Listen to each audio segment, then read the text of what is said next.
Hello friends, welcome to our channel. Friends, இன்னைக்கு நம்ம ரொம்ப டேஸ்டான முறையில ரொம்ப அருமையான மோர் குழம்பு நம்ம வீட்லயே எப்படி ரெடி பண்றதுன்னு பார்த்தலாங்களா. நம்ம சேனலுக்கு புதுசா இருந்தீங்கன்னா மறக்காம சப்ஸ்கிரைப் பண்ணுங்க. அப்படியே பக்கத்துல இருக்க பெல் ஐகானை கிளிக் பண்ணிடுங்க. வாங்க இன்னைக்கு நம்ம பூசணிக்காய் மோர் குழம்பு எப்படி செய்யறதுன்னு பார்த்தலாம். அதுக்காக பூசணிக்காய் எடுத்துக்கிறாங்க.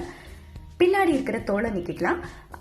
அதுக்கப்புறமா நடுவில் இருக்கிற விதைப்பகுதியும் எடுத்துட்டு நம்ம பூசணிக்காயை இந்த மாதிரி சைஸ்ல இருக்கிற மாதிரி கட் பண்ணி எடுத்துக்கோங்க. நமக்கு குழம்பு செய்யறதுக்கு அளவான சைஸா இருக்கும். நம்ம பூசணிக்காயில அடிக்கடி சாம்பார் கூட்டு இப்படிதான் செஞ்சிருப்போங்க.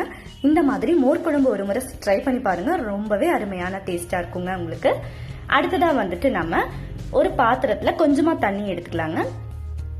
அதுல சிறிதளவு உப்பு சேர்த்துக்கோங்க. இது கூடவே மஞ்சள் தூள் 1/2 ஸ்பூன் சேர்த்துக்கோங்க.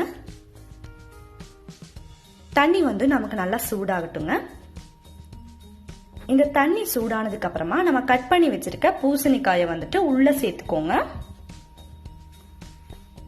நம்ம கட் பண்ணி வச்சிருக்க எல்லா பூசணிக்காயுமே உள்ள சேர்த்தாச்சு. இது நல்லா வேக விட்டுருங்க. அடுத்ததா நம்ம 1 கப் தயிர் எடுத்துருக்கோங்க. நல்ல கெட்டியான தயிரா.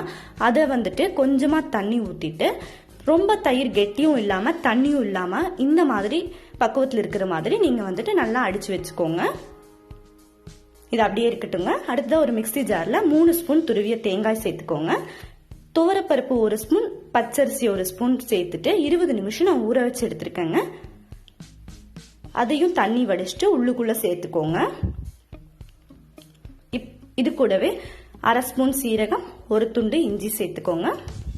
கூடவே 3 பச்சை மிளகாய் நான் சேர்த்திருக்கேன். கருவேப்பிலை சிறிதளவு சேர்த்துக்கலாங்க.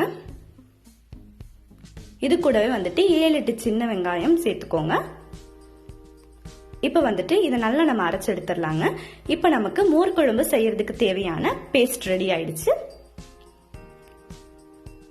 இந்த பக்குவத்துல அரைச்சு எடுத்தீங்கன்னா உங்களுக்கு கரெக்டா இருக்கும். இது அப்படியே இருக்கட்டுங்க. அடுத்ததா பாருங்க, இப்ப அதுக்குள்ள பூசணிக்காயும் நல்லா வெந்துடுச்சு. தண்ணியை மட்டும் வடிச்சிட்டு அப்படியே வச்சுக்கோங்க. இது அப்படியே இருக்கட்டுங்க. வாங்க இப்போ குழம்ப தாளிச்சு விட்டுறலாம். அதுக்காக அடுப்புல ஒரு பேன் வச்சுக்கோங்க.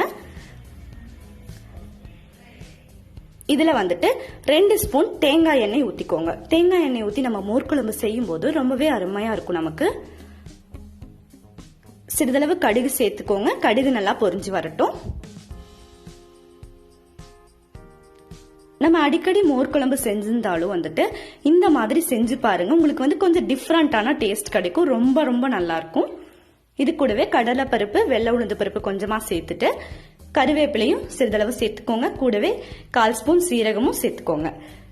காஞ்ச மிளகா 2 எண்ணத்தை இந்த மாதிரி நல்லா பிச்சு உள்ள சேர்த்துக்கோங்க. கொஞ்சமா பெருங்காயத்தூள் சேர்த்துக்கோங்க. இது நல்லா வதங்கட்டுங்க. வெயிட் பண்ணலாம். இந்த மாதிரி உங்க வீட்டுல மோர் குழம்பு செஞ்சீங்கன்னா எல்லாருமே ரொம்ப ரொம்ப விரும்பி சாப்பிடுவாங்க. இப்ப சின்ன வெங்காயம் ஒரு 6-7 எண்ணத்தை கட் பண்ணி உள்ள சேர்த்துக்கோங்க. வெங்காயம் நல்லா வதங்கி வரட்டுங்க.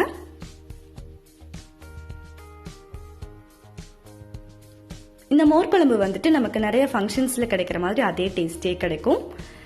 நம்ம இப்ப வேக வச்சிருக்க பூசணிக்காய உள்ள சேர்த்துட்டு அப்படியே நல்லா வதக்கி விட்டுறலாங்க.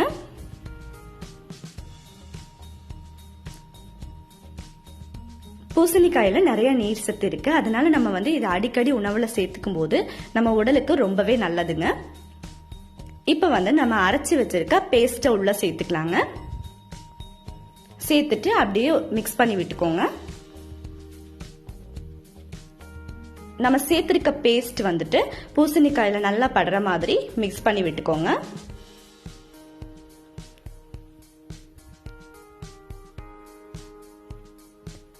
இந்த மோர் குழம்பு ரொம்ப அருமையா இருக்குங்க. இப்ப பாருங்க, நல்லாவே மிக்ஸ் பண்ணி விட்டாச்சு. இது கூடவே கொஞ்சமா தண்ணியும் சேர்த்துக்கோங்க.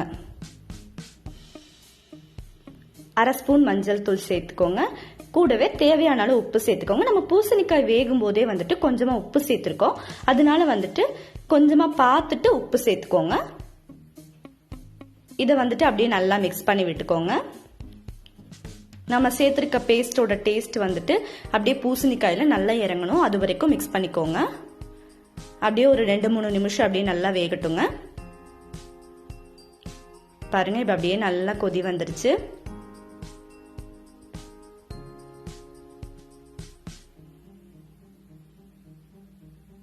அடுத்ததா வந்துட்டு இப்போ நம்ம அடிச்சு வச்சிருக்க தயிர் உள்ள சேர்த்துக்கலாங்க. தயிர் சேர்த்துட்டு நல்லா மிக்ஸ் பண்ணி விடுங்க.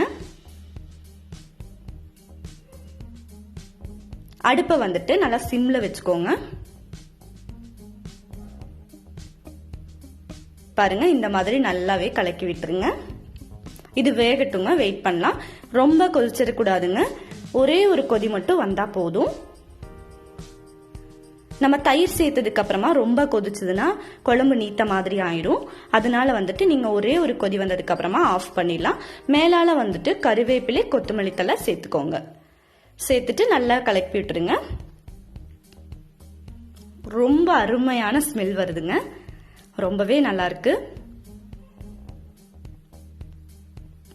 நம்ம சேர்த்திருக்க குழம்பு அப்படியே வந்துட்டு நல்லா வெந்துட்டு இருக்கு.